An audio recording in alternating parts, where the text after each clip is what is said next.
that officially concludes Worlds Weekend. And I'm going to recap everything that happened, how I feel about the placements, scores, the way they scored everything this season. So let's go ahead and get into this. Cheerleading is way more than a sport and a hobby, regardless of what anyone has to say. This is life for a lot of us. We took this and made it $1 million industry. We can never lose to the naysayers because we won a long time ago. Yeah. Before anything, I want to say I'm going to address I'm going to address extra small, so we're going to go ahead and start here. So extra small senior, Miss Silver winning was not really a surprise to anybody because they did Triple Crown.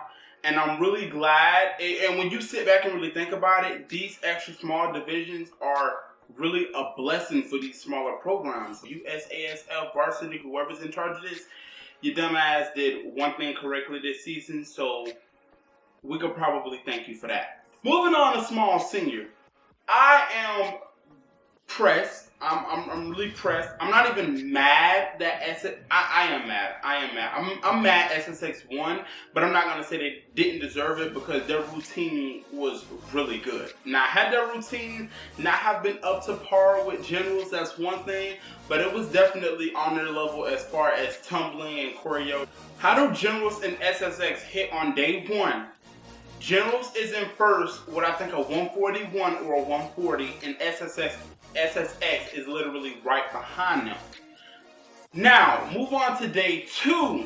Generals had an issue in their pyramid. She had the girl's arm, the flyer's arm, so when the flyer flipped, she had her arm. So we didn't have a repeat of last year. My whole thing is, how do Generals have that issue and their raw score went up like 3 or 4 points? That's what I'm not understanding. So what was done yesterday that wasn't done today? Generals have literally scored higher than SSX all season every time they hit.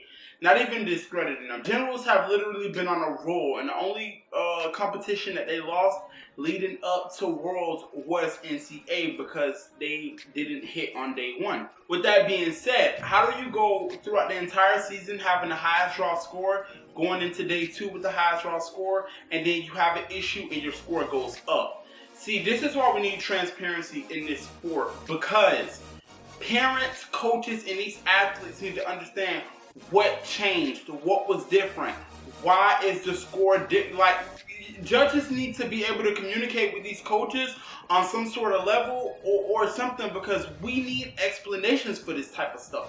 Like, how do you do the same thing? How do you do better on day one than day two and your score goes up? It makes no freaking sense. Moving on to small co-ed, I'm really shocked by Brandon's raw score. I thought it'd be in the 40s, like smoed and diamonds. I was really hoping Brandon would have won, not only in the sense of them going back to back to back, but another thing that played a part in it is so many people were just looking for them to fail. You know, everybody was with them in 2016 when they won. Then we go into 2017, smoed doesn't glow again, and everyone's like, how did they win? This, that, ew. So I think that really proved that the cheer community is really flippy-floppy. They don't want to pick a side. They're always going back and forth to whichever side, whichever side is losing, that's the side they want to run on. CJA Guns, I'm really glad that they glowed. Their routine was good. I don't think their score should have been that close to Brandon, but I kind of feel like with the changes that Brandon made, everything was kind of in random sections. So it did seem a little random, but I still feel like CJA shouldn't have scored as close to Brendan as they did, but they glowed, and I'm really happy about that. Diamonds, I seen the changes Diamonds made, and I just want to say that was the slowest stunt transition I have ever seen in my entire life. I kind of feel like that played a part because that 2 to 3 seconds that you weren't doing anything was where something could have been happening, and who knows, that might have even boosted your score a little. I really expected Diamonds to win, and I'm not even mad that Smoed won. I'm actually kind of happy. Everyone's like, Smoed's back, and I'm like, Smoed's never left. Like, they went 2 years without globing. Whoop-de-damn-do. After watching Smoed a few times, They had a legality that they weren't deducted for. If you watch their last pass, I'll insert a clip. If you watch their last pass, you can clearly see a full whip into double, and I don't think the judges picked that up, or Eddie and Orby might have argued that it was a performance error. But because it's a tumbling pass, I don't think you can really argue that. So with that taken into consideration, I do feel like Diamonds should have won. Medium senior, Lady Jags came through with the win, and I'm so freaking happy. All I'm gonna say is M5, Peach, and 18, they damn sure made you pay for what you've done. Peach's routine, like, I watched the changes that they had, and it was really good. I'm sorry if you think I'm over exaggerating, but I really feel like it was just that good. I was shook watching that. I was just like, damn! Like, oh my god. Sad to say, Peach wouldn't have won even if they hit. They actually would have gotten second. I think they had a fall at the end of the pyramid. I don't remember where they had a fall at, but they did have a fall. Super Seniors got second place, and I cannot be more happy for that program. I don't know what the case was with them having the third highest raw score, even though they were behind Peach by like 0.5 or something. I think 0.05 or something like that. Silver medal, well deserved, and it never looked better. Going on to say this is the first time a team hasn't glowed. I watched M5. I think M5 got 6th place, and they had a raw score of 127, which was really shocking. But I think the judges this year were looking for cleanliness and technique over difficulty. So while M5 may have a performance factor and they may have had the difficulty with the really nice tumbling and the really nice elites, you know, like a double up from a squat, they were a hot mess. I watched it, it was a mess, and I was just like, this is why you lost, and I hope you realize that. They would look really good in large senior. And don't you think? I really think they look good. They have the large senior talent. They can pull it off. Moving on to medium co-ed. I'm really sad for Woodlands Elite Black Ops. You know, they went into finals in first place. And I know they were really hoping to come out with the win finally. Because I feel like their win is like way overdue. Like, please give this team a world title. Like, they need a damn world title. They're really good. But they end up getting 3rd place. Rain got 4th. I'm even sadder about that. And Beatles got 5th. And I can kind of see how Beatles got 5th. I feel like they just throw tumbling passes anywhere inside the routine. Royalty got 2nd. And I'd be lying if I say it wasn't what they deserved. The Royalty is really clean, and they had the difficulty, but if you would have seen Cali Black Ops, that routine right there was just, I don't know. I feel like Royalty had the clean, and I feel like their routine had the hype. Not saying like people hyped them up too much, but I'm saying their routine had hype. Like, it was just something about their routine that just screamed, bitch, we want another world's title. It was just something about them. I don't know what it was, but I feel like Cali routine had more of a performance factor, and their elites were more difficult. You know, they didn't even have a standing full section, so I think that should tell you a lot as to how confident they were into taking that time away from that section and putting it somewhere else. Moving on to large senior, I don't think Panthers winning was really much of a shocker to anybody. Aside from the curse, but I think Panthers really proved that they have a hit and win routine back at NCA. I would, and I'm gonna be 110% honest now. I'm just gonna be honest. I really feel like if Senior Elite hit, I kind of feel like they should have won. I watched Senior Elite's routine, and everything about it was just amazing. I didn't really care for it throughout the season. I really liked the opposite double around, but when I really took my time and watched the performance that they put on, not only did they have the throwback uniforms, their routine was kind of throwback.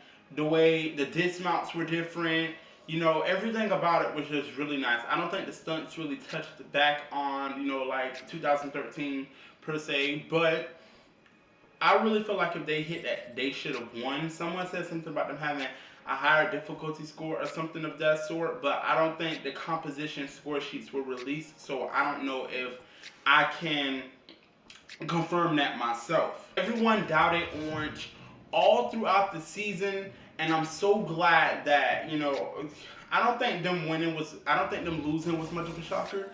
I think them globing was a shocker.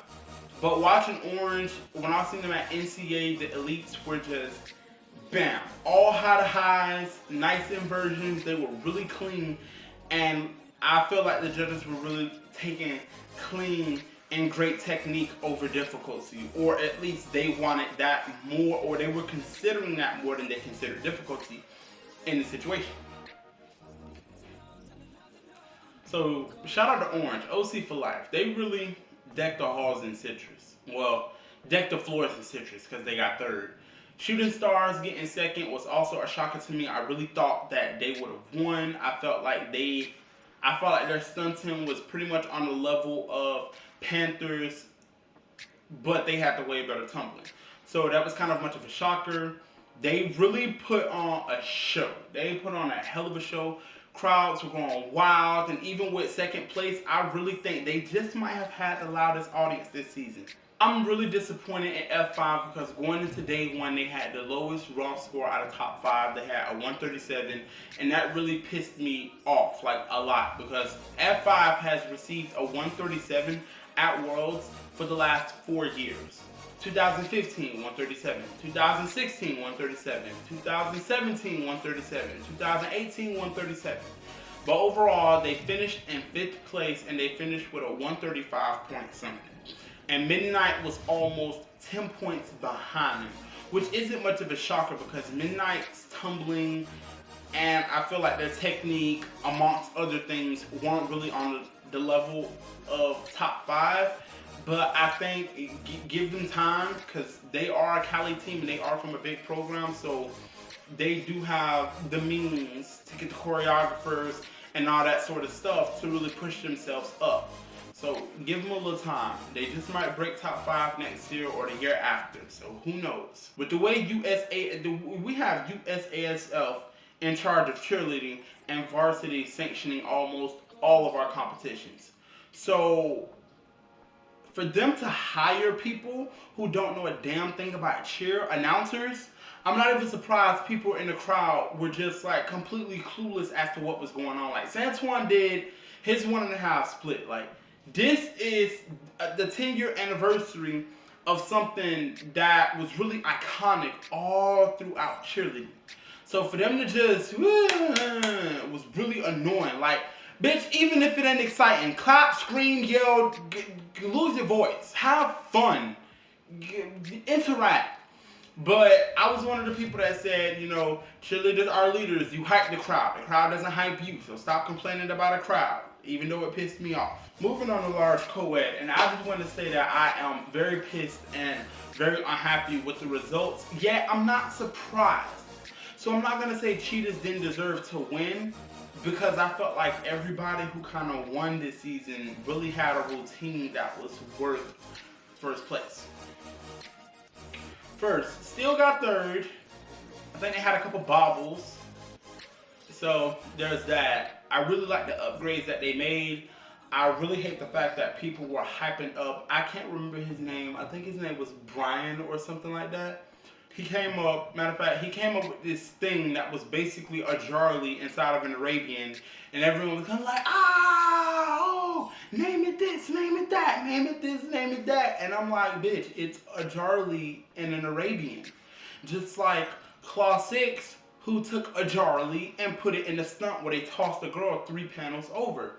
Like, come on, man. To deny the contribution that Top Gun has made to the cheerleading industry is blatant disrespect. Moving on. TTLC with second place with the 3rd highest raw score in the division, and I am salty about that. Like I really wish they would have won. And all offense, I really wish that they would have won. I kind of feel like they should have won, but you know, Cheetahs basically pulled the 2016 on us all over again. Cheetah's routine has a difficulty. It's just very boring. I really don't see much excitement about tumbling and stunting for 2 minutes and 30 seconds with slight bits of choreo throughout the entire thing. So they don't have a performance factor to me. I don't really find them appealing as far as their style. So Cheetah's got number 4, so you know, you got 3, now you got 4. You still got 2, and the rest of y'all still got 1. We still got 5, but it's still more than you, and next season you're getting none. So, you know, let's just keep moving. But I hope the Rosarios, Courtney Smith Pope, I really hope they all take this as motivation, because I'm just gonna say this now. We have pissed off some of the biggest coaches in the industry, and just know next season, Stingrays, TGLC, and Senior Elite are definitely going to be something to watch out for. Nobody likes a pissed off choreographer, because then they gonna come at your ass with everything that they got. And I don't think Large Co-Ed is prepared for that. I really expected more from Warriors because they worked with Rich Little. Co-Ed Elite did amazing. They had Chase there. You know, he contributed to their tumbling score. I really hope they get fetus flyers like Cheetah. I feel like if Co-Ed Elite gets fetus flyers, that'll really boost their score. So it boosts their score as far as their partner stunting, because with smaller girls they can do a lot more lifting. So they need to take Cheetah's concept and use it for themselves, so they can actually start globing and hopefully win Worlds again sometime soon. I feel like Vengeance should kind of do the same thing, because all of them lack in partner stunting.